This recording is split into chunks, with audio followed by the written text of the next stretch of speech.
വാക്യപ്രതിമായി വായിക്കാൻ ദൈവം സഹായിക്കട്ടെ. ആമേൻ. ദൈവമേ, നീ എൻ്റെ ദൈവം. അധികാലത്തെ ഞാൻ നിന്നെ അന്വേഷിക്കും.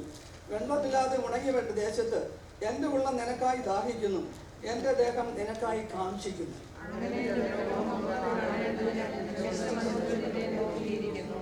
നിന്റെ ദയ ജീവനേക്കാൾ നല്ലതാകുന്നു, എൻ്റെ അധരങ്ങൾ നിന്നെ സ്തുതിക്കും.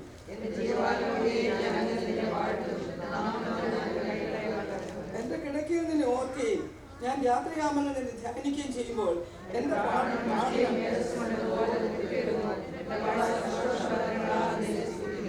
നീ എനിക്ക് സഹായമായി തീർന്നുവല്ലോ. നിന്റെ ചെറുകിൻ നേരിൽ ഞാൻ ഘോഷിച്ച് ആനന്ദിക്കുന്നു. എന്നാൽ അവർ സ്വന്തം നാശത്തിനായി എനിക്ക് പ്രാണഹാനി വരുത്തുവാൻ നോക്കുന്നു. അവർ ഭൂമിയുടെ അധോഭാഗങ്ങളിലേക്ക് ഇറങ്ങിപ്പോകും. എന്നാൽ രാജാവ് ദൈവത്തിൽ സന്തോഷിക്കും, അവന്റെ നാമത്തിൽ സത്യം ചെയ്യുന്നതെല്ലാം പുകഴും.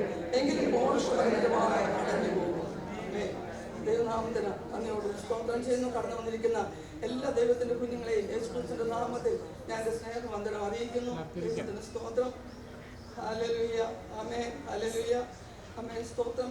ഇതിന്റെ തലക്കെട്ടിൽ തന്നെ പറഞ്ഞിട്ടുണ്ട്, യഹൂദ മരുഭൂമിയിൽ ആമേൻ ആയിരിക്കുമ്പോൾ ദാവീദ് എഴുതിയ ഒരു സങ്കീർത്തനമാണിത്. ഹല്ലേലൂയ. ആമേൻ. ഹല്ലേലൂയ. ദൈവത്തിന് സ്തോത്രം. ഹല്ലേലൂയ. ദൈവത്തിന് സ്തോത്രം. ഹല്ലേലൂയ. ആമേൻ. യഹൂദ മരുഭൂമിയിൽ അവൻ വന്നു ചേരുമെന്ന് അവൻ പ്രതീക്ഷിച്ച് കാണുകയില്ല. ഹല്ലേലൂയ. അവൻ്റെ ജീവിതത്തിൻ്റെ പ്രഭാത കാലങ്ങളിൽ ഒക്കെ അവൻ കഷ്ടങ്ങളും കാര്യങ്ങളും അനുഭവിച്ചിട്ടുണ്ട്. അപ്പനും അമ്മയും അവനെ ഉപേക്ഷിച്ചിരിക്കുന്നു എന്ന് നമ്മൾ വായിക്കുന്നു. ഹല്ലേലൂയ. അവൻ്റെ ജ്യേഷ്ഠന്മാരൊക്കെ അവനെ നിസ്സാരനാക്കി തള്ളിയതായിട്ട് നമ്മൾ പല സ്ഥലത്തും വായിക്കുന്നു. എന്നാൽ ഹല്ലേലൂയ, ആമേൻ, ദൈവത്തിൻ്റെ വിശുദ്ധ തൈലത്താൽ അവനെ അഭിഷേകം ചെയ്തു മുതൽ ഹല്ലേലൂയ ശൗൽ അവനെതിരായി അവൻ്റെ ജീവന ആമേൻ ദാഹിച്ചുകൊണ്ട് അവൻ്റെ പിന്നാലെ ഓടിയതായി നമ്മൾ കാണുന്നു. ഹല്ലേലൂയ.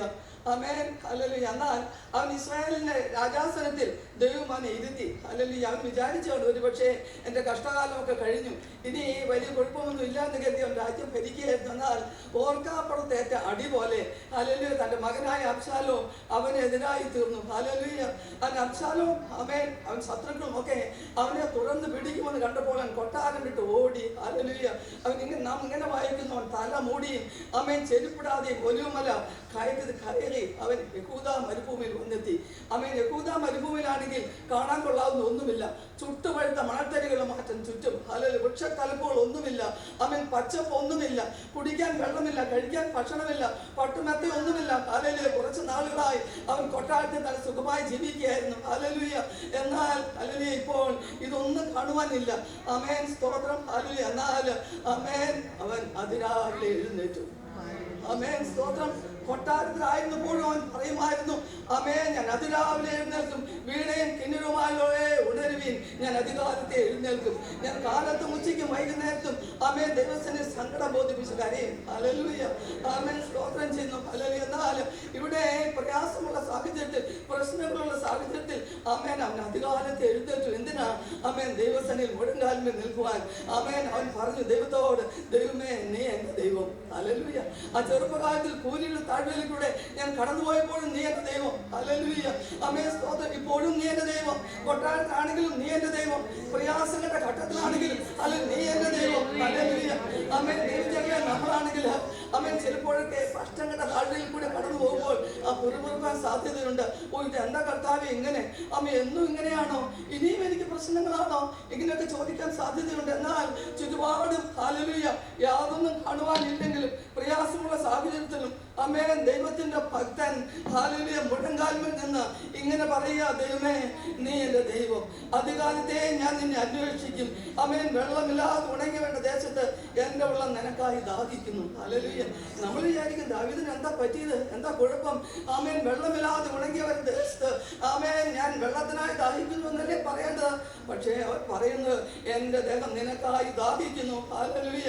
എൻ്റെ ദേഹം നിനക്കായി കാംക്ഷിക്കുന്നു. അങ്ങനെ നിന്റെ ബലവും മഹത്വവും കാണേണ്ടതിന് ഞാൻ വിശുദ്ധ മന്ദിരത്തിൽ നിന്നെ നോക്കിയിരിക്കുന്നു. നിന്റെ ദയ ജീവനേക്കാൾ നല്ലതാകുന്നു. എൻ്റെ അധരങ്ങൾ നിന്നെ സ്തുതിക്കും. എൻ്റെ ജീവകാലമൊക്കെ ഞാൻ അങ്ങനെ നിന്നെ വാഴ്ത്തും. ഹല്ലേലൂയ. ഈ കഷ്ടത്തിന് നടുവിൽ ദൈവസന്നിധിയിൽ മുഴങ്കാൽമേൽ നിൽക്കുന്ന ദാവീദ് പറയുക, ഹല്ലേലൂയ, ഞാൻ അങ്ങനെ തന്നെ ജീവകാലമൊക്കെ നിന്നെ വാഴ്ത്തും. അവൻ പലപ്പോഴും ഹല്ലേലൂയ അങ്ങനത്തെ സന്താനങ്ങൾ പറഞ്ഞിട്ടുണ്ട്. ഹല്ലേലൂയ, ദൈവത്തിന് സ്തോത്രം. ഹല്ലേലൂയ. അവൻ അബീമേലെക്കിന്റെ മുമ്പിൽ നിന്ന് ബുദ്ധിപൂർവ്വം നടിച്ച് അവൻ ആട്ടി പായിച്ചപ്പോൾ അവൻ പറയുക, ഹല്ലേലൂയ, ആമേൻ, ഞാൻ എല്ലാ കാലത്തും യഹോവയെ വാഴ്ത്തും, അവന്റെ സ്തുതി എപ്പോഴും എൻ്റെ മേൽ ഇരിക്കും. ഹല്ലേലൂയ, ആമേൻ. ഞാൻ കഷ്ടപ്പെട്ട് ഓടിയ കർത്താവേ, എനിക്ക് വയ്യ കർത്താവേ എന്നല്ല പറഞ്ഞത്, ഞാൻ എല്ലാ കാലത്തും യഹോവയെ വാഴ്ത്തും, അവന്റെ സ്തുതി എൻ്റെ നാവിന്മേൽ ഇരിക്കും. ഹല്ലേലൂയ. അത് മാത്രമല്ല, ഹല്ലേലൂയ, എൻ്റെ കിടക്കയിൽ നിന്നെ ഓർക്കുകയും രാത്രിയാമങ്ങളിൽ നിന്നെ ധ്യാനിക്കുകയും ചെയ്യുമ്പോൾ എൻ്റെ പ്രാണന് മജയും മേധസ്സും കൊണ്ടെന്ന പോലെ തൃപ്തി വരുന്നു. എൻ്റെ വായി സന്തോഷമുള്ള അതിരുകളാൽ നിന്നെ സ്തുതിക്കുന്നു. ഹല്ലേലൂയ. ആമേൻ. രാത്രികാലങ്ങളിൽ ഹല്ലേലൂയ, ആമേൻ, ഈ പ്രയാസത്തിന്റെ ഘട്ടത്തിൽ അത് ഒന്നാമത്തെ സങ്കടം തൻ്റെ മകനാണ് ശത്രുവായി തീർന്നത്. ഹല്ലേലൂയ. രണ്ടാമത്തെ സങ്കടം ഹല്ലേലൂയ യഹൂദ മരുഭൂമിയിലാണ്. ആമേൻ. മൂന്നാമത്തെ സങ്കടം ഇന്ന് കൊട്ടാരത്തിൽ ചെല്ലുവാൻ കഴിയുമോ എന്ന് അവൻ അറിഞ്ഞുകൂടാ. ഹല്ലേലൂയ. എന്നാലും എന്തിരുന്നാലും അവൻ രാത്രികാലങ്ങൾ ദൈവത്തെ സ്തുതിക്കുക. ആമേൻ. രാത്രിയാമങ്ങൾ ദൈവത്തിന്റെ വചനം ധ്യാനിക്കുക. അപ്പോൾ എൻ്റെ പ്രാണന് മജ്ജയും മേധസ്സും കൊണ്ട് എന്നപോലെ തൃപ്തി വരുന്നു. എൻ്റെ വായി സന്തോഷമുള്ള അതിരങ്ങളാൽ നിന്നെ സ്തുതിക്കുന്നു. എൻ്റെ വായി നിരാശയുള്ള ഹൃദയത്തോടെ ആമേൻ നിന്നെ സ്തുതിക്കുന്നു നല്ല അവൻ പറഞ്ഞത്. പിന്നെയോ, എൻ്റെ വായി സന്തോഷമുള്ള അതിരങ്ങളാൽ നിന്നെ സ്തുതിക്കുന്നു. നീ എനിക്ക് സഹായമായി തീർന്നല്ലോ, നിന്റെ ചെറുകിൻ കീഴിൽ ഞാൻ ഘോഷിച്ച് ആനന്ദിക്കുന്നു. ഹല്ലേലൂയ. എന്നെ ഏറ്റവും സന്തോഷിപ്പിച്ച വചനം അതാണ്. ഹല്ലേലൂയ. അവന് ആമേൻ തണലായിട്ടൊന്നും മരുഭൂമിയിലില്ല. ആമേൻ. സ്തോത്രം. ഹല്ലേലൂയ. എന്നാൽ അവൻ ആശ്രയിക്കുവാൻ ഒരു തണൽ നൽകുന്ന ഒന്നുണ്ട് അവിടെ, അത് ദൈവത്തിന്റെ ചെറുകിൻ നിഴലാണ്. ഹല്ലേലൂയ. ആമേൻ. സ്തോത്രം. അത്യുന്നതന്റെ മറവിൽ വസിക്കുന്നവന് അങ്ങനെ പറയുവാൻ കഴിയും, അല്ലേ? ഹല്ലേലൂയ. അവൻ ദൈവത്തിന്റെ ചെറുകിൻ നിഴലിലാണ് അവൻ ശരണം പ്രാപിച്ചിരിക്കുന്നത്. അവിടെ അവൻ എന്താ ചെയ്യുന്നത്? ആനന്ദിക്കുന്നു. എങ്ങനെ ആനന്ദിക്കുന്നത്? ഘോഷിച്ച് ആനന്ദിക്കുന്നു. ആമേൻ. സ്തോത്രം. ആമേൻ. ഹല്ലേലൂയ. ആമേൻ. അത് ദൈവത്തിന്റെ പൈതലിന് മാത്രം അവകാശമായിരിക്കുന്ന ഒരു സന്തോഷമാണ്. ദൈവത്തിന്റെ പൈതലിന് മാത്രം ആമേൻ ലഭിക്കുന്ന ഒരു കാര്യമാണ്. ഹല്ലേലൂയ. ലോകമക്കൾക്ക് ഹല്ലേലൂയ അങ്ങനെയുള്ള അവസരങ്ങളിൽ നിരാശപ്പെടുവാനും പിറുപിറുക്കുവാനും സാധ്യതയുണ്ട്. എന്നാൽ ദൈവത്തിന്റെ ഭക്തനായ ദാവീദ് പറയുക, ഞാൻ നിന്റെ ചിറകിൻ നിഴലിൽ ഘോഷിച്ച് ആനന്ദിക്കുന്നു. ആനന്ദിച്ച് അതൊരു ഘോഷമായി തീരുന്നു. ഹല്ലേലൂയ. ദൈവത്തിന്റെ മഹത്വം. ഹല്ലേലൂയ. ആമേൻ. നമ്മളൊന്ന് ആലോചിച്ച് നോക്കാം, നമ്മളായിരുന്നെങ്കിൽ ദാവീദിന്റെ സ്ഥാനത്ത് അടിക്കടി വരുന്ന ഈ ഭാരങ്ങൾ നടുവിൽ നമ്മളായിരുന്നെങ്കിൽ ഒരുപക്ഷെ ഇങ്ങനെ ചെയ്യാൻ കഴിയുമായിരുന്നോ? നമ്മളൊന്ന് ശോധന ചെയ്യാം. ആമേൻ. നമുക്ക് ഘോഷിച്ച് ആനന്ദിക്കാൻ കഴിയുമായിരുന്നോ? സന്തോഷിക്കാൻ കഴിയുമായിരുന്നോ? ഹല്ലേലൂയ. ആമേൻ. മുഴങ്കാലിൽ നിൽക്കാൻ കഴിയുമായിരുന്നോ? നീ എൻ്റെ ദൈവം. ഹല്ലേലൂയ. കഴിഞ്ഞ നാളുകൾ എന്നെ പുലർത്തിയ, എന്നെ നടത്തിയ, ഞാൻ രുചിച്ചറിഞ്ഞ ഹല്ലേലൂയ ആ ദൈവം ഇന്നും എൻ്റെ ദൈവം തന്നെ. ഹല്ലേലൂയ. അങ്ങനെ പറയുവാൻ കഴിയുമായിരുന്നു. ആമേൻ. സ്തോത്രം ചെയ്യുന്നു. ഹല്ലേലൂയ. ആമേൻ. നമുക്കറിയാം, പത്മോസ് ദ്വീപിൽ ഏകനായി തീർന്ന അപ്പോസ്തലനായ അപ്പോസ്തലനായ യോഹന്നാൻ ഹല്ലേലൂയ ആമേൻ രാവും പകലും ഒന്നിച്ചിഴഞ്ഞു നീങ്ങുന്ന ആ ഇരുട്ടിന്റെ നടുവിൽ ഹല്ലേലൂയ കൂട്ടിന് ആരുമില്ല. ഹല്ലേലൂയ. സഹായത്തിന് ആരുമില്ല. തിരിച്ചിനി സ്വന്തം ഭവനത്തിലേക്ക് പോകുന്ന പ്രതീക്ഷയുമില്ല. അതിന്റെ നടുവിൽ ഹല്ലേലൂയ കറുത്ത ദിവസം അവൻ തിരിച്ചറിഞ്ഞു. കറുത്ത ദിവസത്തിൽ ആത്മവികസനായി തീർന്നു. ആമേൻ. സ്തോത്രം ചെയ്യുന്നു. ഹല്ലേലൂയ. ദൈവത്തിന് മഹത്വം. ഹല്ലേലൂയ. ആമേൻ. ദാനിയേൽ പ്രവാചകൻ രേഖ എഴുതിയിരിക്കുന്നു എന്ന് അറിഞ്ഞപ്പോൾ അവൻ ഹല്ലേലൂയ പതുപോലെ ചെയ്തു വരുന്ന പോലെ അവൻ ദൈവത്തിന്റെ സന്നിധിയിൽ 3 പ്രാവശ്യം പ്രാർത്ഥിച്ച് മുട്ടുകുത്തി സ്തോത്രം ചെയ്തു. ആമേൻ. സ്തോത്രം. ദൈവത്തിന്റെ പൈതലേ, ഒരുപക്ഷെ നമ്മുടെ ജീവിതത്തിൽ അത്രയ്ക്കില്ലെങ്കിലും അതിനേക്കാൾ കുറഞ്ഞ കഷ്ടങ്ങൾ വന്നാൽ പോലും ആമേൻ നമുക്ക് പിറുപിറുക്കുവാൻ സാധ്യതയുണ്ട്. ഹല്ലേലൂയ. ഭക്തനായ ദാവീദിനെ പോലെ, ആമേൻ, ഭക്തനായ യോഹന്നാനെ പോലെ, ഭക്തനായ ദാനിയേലിനെ പോലെ ദൈവസന്നിധിയിൽ മുഴങ്കാലിൽ നിന്ന്, ദൈവമേ, എൻ്റെ നല്ല കാലത്ത് ഞാൻ കൊട്ടാരത്തായിരുന്നു, എനിക്ക് ദൈവമായിരുന്നു. ഇന്ന് ഞാൻ യഹൂദ മരുഭൂമിയില്ല, നീ ഇപ്പോഴും എൻ്റെ ദൈവമാണ്. ഹല്ലേലൂയ. ഞാൻ ഭൂമിയിൽ കാട്ടിൽ കൂടി നടന്നു നീങ്ങിയപ്പോൾ നീ എൻ്റെ ദൈവമായിരുന്നു, ഇന്നും നീ എൻ്റെ ദൈവമാണ്. ഹല്ലേലൂയ. എൻ്റെ അപ്പനും അമ്മയും എന്നെ ഉപേക്ഷിച്ചു, അന്നും നീ എൻ്റെ ദൈവമായിരുന്നു. ഹല്ലേലൂയ. ജ്യേഷ്ഠന്മാർ എന്നെ നിസ്സാരനാക്കി തള്ളി എന്നെ പരിഹസിച്ച സമയം കൊണ്ട് ആമേൻ ദൈവമേ, അന്നും നീ എൻ്റെ ദൈവം, ഇന്നും നീ എൻ്റെ ദൈവമാണ്. ഞാൻ അധികാലത്തെ നിന്നെ അന്വേഷിക്കും. ഹല്ലേലൂയ. നമ്മളാണെങ്കിൽ ഒരു പക്ഷെ പറയും, ഹല്ലേലൂയ, രാവിലെ എഴുന്നേറ്റ് എന്നും പ്രാർത്ഥിച്ചിട്ട് എന്താ ഗുണം? കിടന്നു പറഞ്ഞല്ലേ? എന്നോ ദാവീദ് അധികാലത്തെ എഴുന്നേറ്റു. ഹല്ലേലൂയ. ദൈവത്തിന് മഹത്വം. ഹല്ലേലൂയ. ദൈവസന്നിധിയിൽ മുഴങ്കാൽമേൽ നിന്നും പൊള്ളി ആമേൻ ചുട്ടുകൊള്ളുന്ന മണൽത്തരികൾ അവന് പ്രശ്നമല്ല. കൂട്ടുകാരില്ലെന്നുള്ളതിന് പ്രശ്നമല്ല. മകൻ തന്നെ കൊല്ലുവാൻ വരുന്നുള്ളതിന് പ്രശ്നമല്ല. ഹല്ലേലൂയ. സ്തോത്രം. എന്നാൽ അതിന്റെ നടുവിൽ ഒരു സഹായത്തിന് ഒരാളും ഇല്ലെന്നുള്ളൊരു പ്രശ്നമല്ല.